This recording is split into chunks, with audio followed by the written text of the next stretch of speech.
Hey, good morning, everyone. This is Damon Mason, and welcome to another episode of Football Chronicles. And once upon a time in the Arena Football League. So I'm gonna say that once again. This is my video podcast, Football Chronicles, and in episode number 4 of Once Upon a Time in the Arena Football League. So that sounds a little bit better. But anyway, thank you guys thank you guys who have been following me thus far. Thank you guys who have been tuning in live, those of you who have been watching the recording. And I haven't said this before, but guys, if to show me your support, please don't forget to hit the subscribe button, and I greatly appreciate it. If not, I still greatly appreciate your time just checking in. So, as usual, hope you guys enjoy the background music while I get my settings together. All right.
All right, guys. All right. I didn't want to take too long getting my settings together. Everything should be in place right now. So, once again, first of all, good morning. Happy Sunday.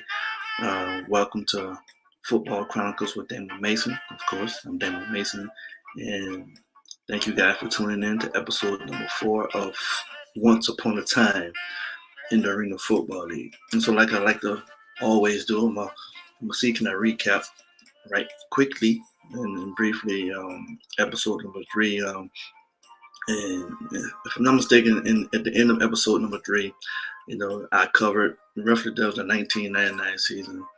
After winning our championship my rookie year in 1998, defending champions, as roughly as defending champions in 1999, some things happened that was in the negative sense, but really worked in my favor because of the choices I decided to make that benefited not just myself but the entire team. It was a really it was an opportune time for all of us to grow up. It was definitely an opportune time for me to make some changes, and not just in my game play, but in my off the field activities, to really understand the importance of what it took to be a professional football player, to be a professional. And I started changing some things that I was doing in my preparation, mentally as well as physically. So now we're in episode number 4. We're after losing the Arena Bowl championship in 1999. So now I'm in my 3rd year in the Arena Football League, and you know you're going to your 3rd consecutive championship, and well, I'm not getting to the championship, but you're going into your 3rd year that led into the 3rd championship season. But going into that 3rd year, we knew how good we could be. We knew we had opportunity to win the championship in 1999, losing it by 10 points. I think we lost by 10. It's a good Albany team, and I can remember just myself and Kenny McIntyre. We were just gung ho about how we prepared. The things we did on and off the field, and it's ironic. I'm gonna post a picture of something I should have been doing. I never thought about doing it, but a young man who sent me a picture on Facebook last night, and he was roughly like, "Hey man, here, this is for you. Use it as you please." I'm gonna go ahead and post it right now. And my man Mike Blackstone sent me that picture, and it was so funny that in preparation for episode number 4, this falls right in line with episode number 4. Right here, the picture you guys seeing.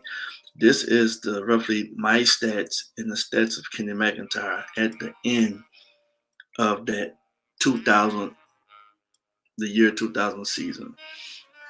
But leading up to that, we were undefeated. We was undefeated for a long time. The Eminem boys we were dabbed the Eminem boys. We had great promotional activities that took place in Orlando. Our PR director in Orlando, Dan, he did him and the people who worked with him around him. They did a great job of promoting not just the Predators but the Eminem boys. The Arena Football League was at one of its best years, the highest it was at the time. Actually, it got even higher because at that time we didn't even have a union and we were not making the money that we ended up making. But that was this season. The 2000 season was probably my most memorable for many reasons. Again, I became known as a focal point, not just with the Orlando Predators, but also in the league. And like one of my coaches said, the stats speak for themselves. Now, the reason why I'm sharing this, guys, now like I said, this in every episode. It's always about motivating anyone, but especially for the endeavors that I'm partaking in right now with my company, Diamonds of the Extension. Yes, it's another public announcement, because it is relevant, and not just for the kids, but for the parents, And I am a firm believer that, as I was taught, you shouldn't talk about yourself. Let other people talk about you. Let other people talk for you. Well, that was cool when I was in high school. It was even good when I was in college. And I didn't talk about myself as a professional because I knew what I was doing. But at this stage of my life, guys, I understand now that everything that I had to go through. And if no one wants to talk about me, if people forget about me, well, thank God that I have all of my senses where I can share my story the way that I want it to be told. I can share the truth and not leave it up to, I don't like talking about it, but when I'm no longer here, then people want to tell stories. If they decide to tell stories about Damon Mason, well, I have the opportunity to speak the truth. I have the opportunity to speak from my heart and say the things I want to say and put things into the right perspective from my own viewpoint. No one has to ever wonder, well, what was Damon thinking? Well, what was he doing? No, I'm gonna take every opportunity, and that's why I say many of these stories I've shared multiple times. But anyway, there's many reasons why I'm doing what I'm doing. But as I look at the picture, man, that was an outstanding year. But again, people see society sees the good things, they see the accomplishments, but a lot of people just don't realize the amount of work that goes behind achieving greatness, even in Arena Football League. People look down on the Arena Football League. Some people did, and some people didn't. And it is what it is. Just like some people look down on the fact that with Damon Mason, he's making all these tackles. But I mean, he's not a good cover guy because he's making all these tackles. No, it was just the opposite. 7 interceptions. I mean, that was a great cover guy, but I was also a great tackler. Kenny McIntyre was the best at what he did. That doesn't mean I couldn't do it as well. But the things that he didn't want to do well, I love to do. So we fed off each other. Again, the stats speak for themselves. He tackled when he had to, but when he didn't want to tackle, or if he, whatever he wanted to do, I got your back, brother. I got your back. And the majority of the interceptions he got was because he was helping me, cheating and reading the quarterback. But understand this. When you're playing a team concept, you do what's best for the team. His strength was reading the eyes of the quarterback and just disguising certain things. So he took chances. And we all knew that. And because he took the chances he took, I decided to be different. I wanted to be consistent in what I did. And that's one of the reasons why we gelled so well as the Eminem boys. And as you know, I also got to throw it out there because I took great pride in that. What you don't see on those stats is I had 9 forced fumbles that year. So you're talking about 116 tackles, 7 interceptions, and 9 forced fumbles. And I was happy to know that my boy won the MVP over me because I understand that, you know what, we both was up for the MVP as I posted on social media today. You know, but one of us got it. And we both know that our game was a our individual game was a representative of each other. He was great at what he did because I was great at what I did. But anyway, again, so the message I'm trying to send out, man, is a team concept, but each individual got to do what's best for themselves. You have to. It's a team concept, but each individual got to do what's best for yourself. And I'm gonna tell you why I say that. Individuals sign contracts, not teams. Individuals get scholarships, not teams. Individuals get drafted, not teams. Individuals get invited to training camp, not teams. Individuals get fired, get cut, get traded, not teams. So Kenny McIntyre was great at what he did. So I had to, again, like I said in episode number 3, I had to find out or actually go back to doing what I did great, and that was being an all-around football player, making tackles, causing fumbles, catching interceptions when I could. But the 2000 season, man, it was a remarkable season. Like I said, it was undefeated. I think it was 8-0 before we lost our first game to Grand Rapids. You know, and I can remember all these years. I can remember the thing we thought about at that time was, you know what, well, it's good that we get a loss. We didn't want to lose, but at least we get this loss now, so we can, you know, how's the old saying? So we can not keep winning and getting into the playoffs with a big head and think, no, you're capable of losing at any time.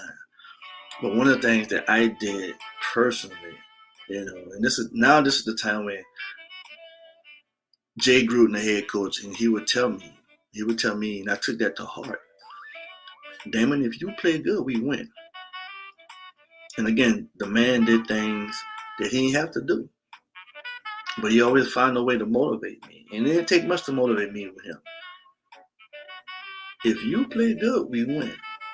But then you got a older guy, like a big brother, you know, Kenny McIntyre, you know, knowing what he's gonna do. And I'm the consistent one. I'm studying all the film. I'm breaking down everything with Jay. And you know, Jay asked me, what do you see this week? You know, do you think you can do this here? Do you think you can do this here? So I had to be prepared. And I took great pride in that. To not only prepare myself, but to help make sure that my teammates were prepared. And back in those days, when we practiced, everybody went both ways except me, K-Mac, as far as defensive backs and receivers. Everybody played, well, as far as the starters. You know, we had a couple of guys who played strictly defense. But those who consistently played in the game, they played receiver. Like Brett Cooper was one of the best of them all. And when we practiced, in the beginning of practice, it was just me and Kenny by ourselves. And so we took it, again, those principles I love to preach. We were accountable. We were responsible for each other. You know, we held each other accountable. We held each other responsible. And we had to practice self-discipline to be as good as we were. I watched film. I mean, Kenny was smart, so he knew what was going on. Sometimes he would come to me, hey, Mason, they do this, especially when we played against Tampa. You know, Tampa had a formation we called Tampa.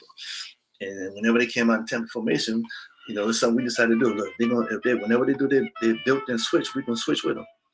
You know, so we just meshed well together, and that's what we did throughout the whole season. You know, and we were doing so good. I remember one time I think it was my birthday, and we ended up losing to the Florida Bobcats of all people. It was my birthday, and we played the Florida Bobcats in the jungle. And Kenny ran a limo for my birthday. So limo picked us up. The limo was waiting outside for us. On my birthday, we lost to the Florida Bobcats of all people. If you know, you know. And it was like, man, what the hell? And so I remember after the game, we in the locker room came and said, man, all I know is, it's your birthday. We got a limo outside. So let's go have some fun. So You know, that's the kind of stuff that K-Mac did for me. You know, as I told you, whenever we lost, whenever I played bad, because of how God used Jay Gruden, I felt like I owed him a lot. I felt responsible for the success we had. And when we had success, when he was happy, I was happy. When he was sad, when he was upset, I was sad. You know, but K Mac kept me grounded. And I'm gonna share this to kids, any kid, not just the kids who I'm helping. You know, when you hear people say, just have fun, just have fun. I'm gonna tell you something, man. The the the worst times I ever had in Orlando was when we lost. Especially when I felt like I played bad. For that simple fact. Because I felt like I let the coach down. And there's no worse feeling than to play a game that you love to play, but then you lose the love, the excitement, the joy of competing, regardless if you win or lose. And if you lose that, you play uptight. In college, I was at my best because I didn't give a care. I didn't give a damn. I didn't care if we won. I didn't care if we lost. I just went out there and played football. And that's why I was able to produce. You know what I'm saying? That's not the only reason why I was able to produce, but I was carefree. I just played, and I played from my heart. But then when you start thinking too much, you get to the professional level, you start thinking about all the negative things. This can happen, that happen. You get traded, you get cut. And I'm setting y'all up for next episode because unfortunately, all good things come to an end. Even my time in Orlando came to an end, which I won't share in this episode. So that's also why the year 2000 was a great year. Again, you guys see the stats. It was just my third year, and I was rising up the ranks to be a household name, or league wide known league wide, a fierce competitor, someone I consider myself at that time a student of the game. I was able to break down film for myself. I knew exactly what my opponents were going to do. And matter of fact, it wasn't so much my how can I put this here? When Jay talked to me, he would ask me, "What you think this week?" Because as I told you on episode 1, as a rookie, he told me, "I'm gonna teach you how to be a coach. I'm gonna train you how to be a coach." And we had a lot of interactions again because I think, and I know he's seen that in me. I was ecstatic to be playing pro ball, and I was not gonna take nothing for granted. I was gonna sell my soul out there, not to the devil, but I was gonna sell my soul. I was gonna leave it all on the line, and I did it in practice. And so he confided in me a lot of things, and so he started asking, "What do you see? What do you see?" So whenever I looked at film, I would tell him what I saw, and so my battle wasn't with my opponents, the receivers. My battles were always with the opposing coach, the offensive coordinator. There were, every game I'm like, okay, this is what they're doing, Jay. This is what they're doing. This is what they're doing. And I told him the only time my toughest opponent in Orlando, not in Orlando, but in the Arena Football League, was Coach Steve Tongue. If I'm not mistaken, Coach Tongue was the head coach for I think it was the Houston team. I can't remember their logo, their mascot, what it is. And then when Steve Tongue became the offensive coordinator with the Georgia Force, and I would tell Jay, I said, I just couldn't get he didn't have tendencies. He did things differently. And it was hard to get a beat on him, but that was fine. I developed my own system. So if it was hard for me to get a grasp on what you was doing with your offense, with your scheme, with your thinking, based on down and distance and field position, time on the clock, yeah, I got it down to a science. I told you I was a master at my craft. I perfected the art of my position as a defensive back. That's how gangster I am with it. So I had it all down to a T. You know what I'm saying? But if I could not get an idea of what you was doing or what you was trying to do, especially based on your last 3 or 4 games, again, I went in deep. So I just say, you know what? But Jay, it's hard. I'm gonna play them honest. I'm gonna play high. I'm gonna keep everything in front of me, come down and smash it until I get an idea of what they're trying to do throughout the course of the game. because in 4 quarters, every coach is going to show his tendencies. They're going to come out there with a handful of script plays. And if those handful of script plays continue to work, they're going to continue to do it. But if those plays don't work, guess what's going to happen? They're going to start improvising. And the more plays you make a coach run, eventually he's going to run all these plays. And then what's going to happen? They're going to repeat themselves. They're going to repeat themselves. They're going to repeat themselves. And when I get you to start repeating yourself, that's your ass. That's your ass. Because I'm going to remember. And so, and that was the beauty of being, at that time I wasn't a player coach, but again, what Jay did for me was put me on that path to become a player coach. Just by confiding in me and trusting me, and always communicating with me on and off the field.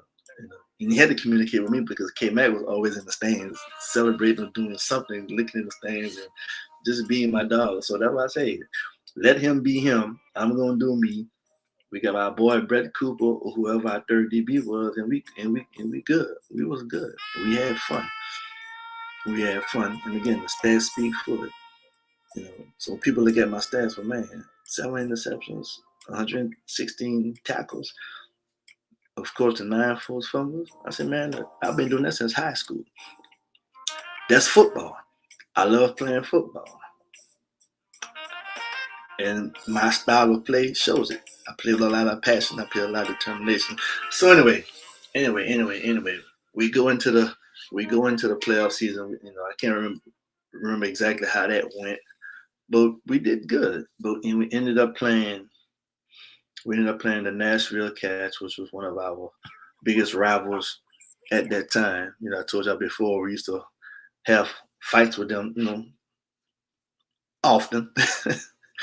And we played them in the Arena Bowl in Orlando. But that year, you see those stats. Because of those stats, myself and K-Mac, we were both up for Defensive Player of the Year. K-Mac won it because, again, it was Arena football is a passing league. So in the eyes of the powers that be, in the eyes of a lot of people who love the game,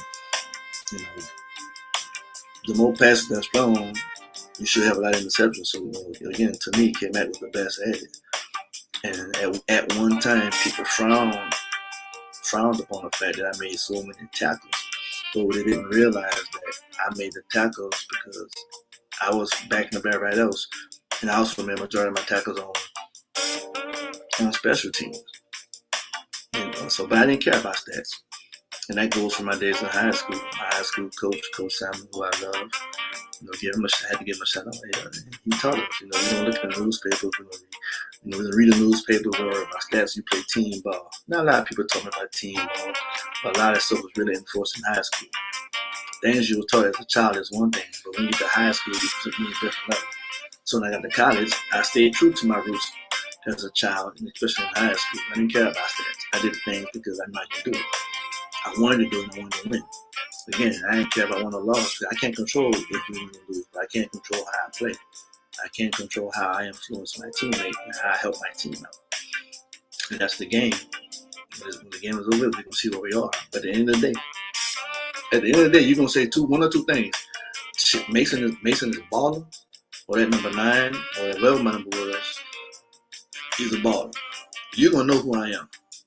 Win or lose, you're gonna know who I am, and you will respect me. And you're gonna learn to look for me and look out for me. Because if you don't look for me and you don't look out for me, I'm gonna catch your ass slipping. And if I catch your ass slipping, you're gonna pay for it. That was my mindset. I was gonna make a name for myself in some shape, form, or fashion. So we ended up going to the championship in Orlando. And I remember, if I'm not mistaken, we beat Arizona in the semifinals for the second time to go to the Arena Bowl. I remember there were some guys who got an opportunity to go to the NFL from the Arena Football League after Kurt Warner, which was my goal. So that also was like a little fire on my fire and desire and gas on the fire, so to say, a little fire underneath my butt to try to prove that I could play. But like I said, God had other plans, But still, as I try to tell young boys, look, if one door of opportunity is closed, matter of fact, I'm gonna put it this way: when this is how my parents broke it, how my mother broke it down to me. Wherever you are, God put you there for a reason, and you honor God by doing the very best where you are and what you have. There's a reason why you are where you are. That's why you're there. There's some things you can learn. There's some things that people can learn from you. But how can you pray and ask God to help you to grow, to elevate, or for promotion if you're not doing the very best what He's already given you? And you honor Him by doing the best, not what He's giving you, but you honor Him by doing the best with the talents that you have.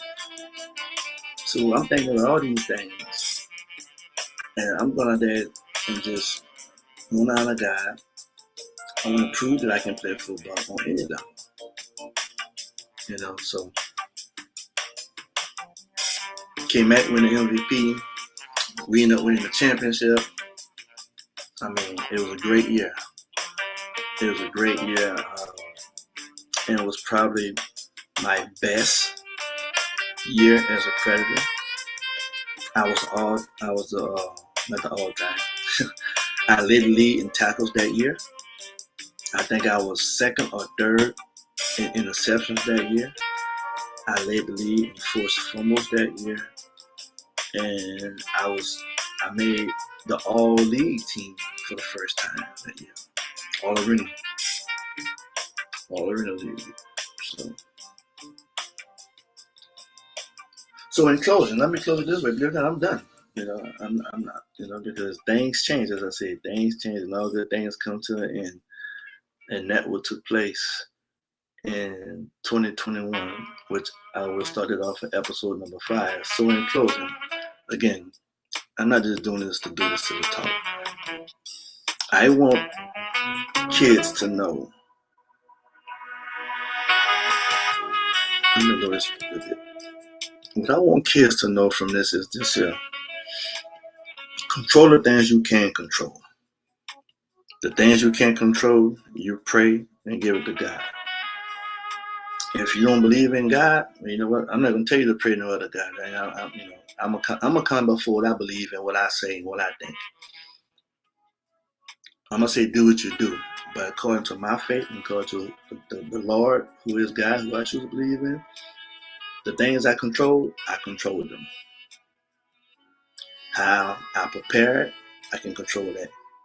Meaning how I lift weights, I studied film, I control what I was doing in my nightlife, what I was doing off the field. Because as a professional athlete, just like in college, for you high school kids who want to go to college, see, college is going to be your first choice or your first opportunity at becoming a professional. Meaning, when you go to college, there's no mom and dad waking you up, making you breakfast. No one is coming knocking on your door or calling your phone. Granted, your parents can call you, your coaches can call if they want to. But you are a young adult now. You got to be able to be responsible and accountable for yourself. And being responsible and being accountable would be a lot easier if you are practicing self-discipline. See, these are things that I was taught, and these are things I had to put into practice myself. And it didn't work out the first time. Because if you know anything with my story, I fell into academic hardship as a freshman in college, and I lost my scholarship the second semester because I was on probation. But it's because of the upbringing that my parents gave me and the many lessons and conversations that I had with so many people from a youth, from a adolescent to a youth to a teenager, that I remember a lot of the conversations, and I just started putting things into practice. Like the word of God says in Proverbs 22:6. I told y'all one of the episode, that's my favorite scripture. Train him up in the way that he should go, so when he gets older, he won't depart from it. So see, when these things start to happen, negative things start to happen in my life, I remember the teachings and the lessons that I learned up until the present time. So I just started, you know what, hey Lord, I have no choice but to try. So that's, and that's what it always comes, I've heard people say, I know I sounded crazy, but I've heard people say in church, I heard my parents say this, that God has a way of getting your attention. God will allow some things, or he will make some things happen just to get your attention. So I was also taught this saying, you know what? When things happen in life that you can't explain, that might be God trying to get your attention. It's something you're doing, something you need to be doing, something you need to stop doing. And that's very relevant because you're going to hear me say something about that in my next episode. Again, all good things come to an end. At some point in time, at least it did in my life. So, guys, look, that's it. I'm at the 29-minute mark. I'm actually a little bit earlier than normal, but you know, these are my experiences as a professional athlete. And for the most part, the things that I try to teach kids, yes, I teach kids about the things that I experienced as a youth, more so in high school as a teenager, because a lot of the kids who I talk to, I try to get them as early as the sixth grade up into their 12th grade year. And then again, the goal is as a mentor to grow with them throughout the collegiate years, because once our kids get to college, it's a whole different level of adversity and obstacles that they're going to face, that they're going to encounter. So it's one thing to be a mentor for a kid throughout their high school up into their high school years, but then what happens when these kids go to college and these things happen in life escalated that escalate, what they're accustomed to or used to as far as negativity. Because see, when things are going good. Anybody can make it when it's going good. It's when adversity happens that a lot of our kids get lost. And they get lost because they don't have good leadership. And I'm not even talking about no parents, but I'm just saying, especially when they're in college. If the foundation is not solidified, they're gonna struggle. If the home life is not, if they haven't been taught that, they're gonna struggle. We all know that adversity is gonna happen. The question is, what type of choices are they gonna make when they face adversity? Because when adversity happens and you make a wrong choice, you just compounding problems on top of the trouble you already have. So all that being said, the goal is to grow the kids from high school throughout their collegiate years. And again, after their collegiate years, to help them in pursuit of their professional careers, regardless if they're, trying to be professional in their sport, or if that's not the door of opportunity that the Lord opens for them, to help lead and guide them as a professional, a productive, as a productive professional in society. Those are my personal goals, and that's the reason for Diamonds of the Extensions, and that's my goal as a mentor. So once again, guys, thank you guys for tuning in. I hope you enjoyed it, and I look forward to seeing you guys for episode number 5. So take care, God bless, and as always, peace.